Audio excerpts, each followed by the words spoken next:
सभी को नमस्कार। करियर फर्स्ट चैनल पर आप सबका स्वागत है। संपादकीय डिक्टेशन लिखने के लिए तैयार रहें। Ready start. इस बार के बजट से जिस तरह की उम्मीदें जताई जा रही थीं, उसके समांतर कई स्तर पर आम लोगों के लिए राहत की घोषणाएं हुईं। हालांकि मुख्य रूप से इस बजट को मध्य वर्ग का ख्याल रखने और इसी तबके के लिहाज से ज़्यादा अनुकूल साबित होने के तौर पर देखा जाएगा। कुछ राज्यों में भावी विधानसभा चुनावों की आहट और उसका असर कई घोषणाओं पर साफ दिखता है और इसी वजह से विपक्ष ने इस पर चुनावी बजट होने का आरोप लगाया है। वहीं इसे सुधारवादी बजट भी बताया जा रहा है। सबसे ज़्यादा सुर्खियां बजट में किए गए इस प्रावधान को मिली हैं कि अब जिन लोगों की आय सालाना 12 लाख रुपए तक है, उन्हें अब कोई आयकर नहीं देना पड़ेगा, मगर यह देखने की बात होगी कि कर निर्धारण के लिए जो नए पैमाने तय किए जाएंगे, उसमें राहत के दायरे में कितने लोग आ पाएंगे।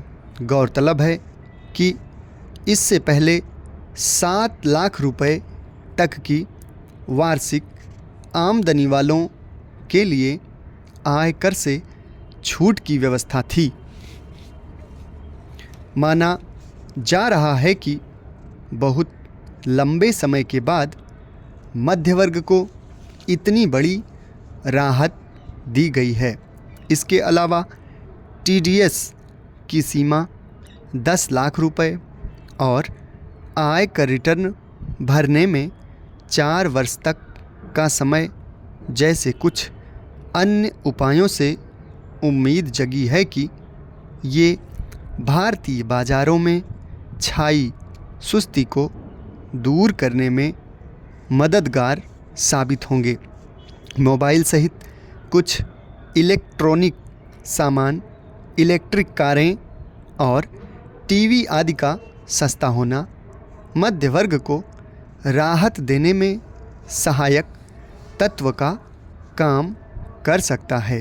दरअसल पिछले कुछ समय से लगातार बढ़ती महंगाई के बीच आर्थिक मोर्चे पर आय और खर्च में संतुलन मुश्किल हो रहा था।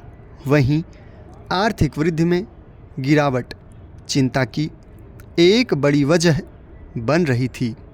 अब अगर बचत की वजह से क्रय शक्ति में इजाफा होता है तो इसका सीधा असर लोगों की खरीदारी और बाज़ार पर पड़ेगा।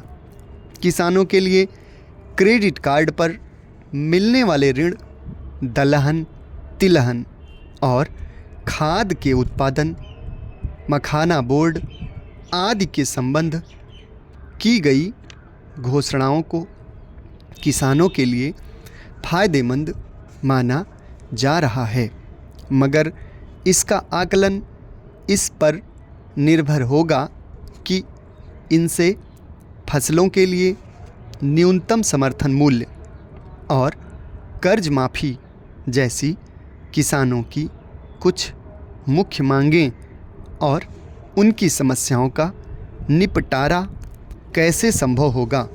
वहीं मनरेगा के बजट में कोई बढ़ोतरी नहीं करने को ग्रामीण अर्थव्यवस्था के प्रति उदासीनता के तौर पर देखा जा रहा है।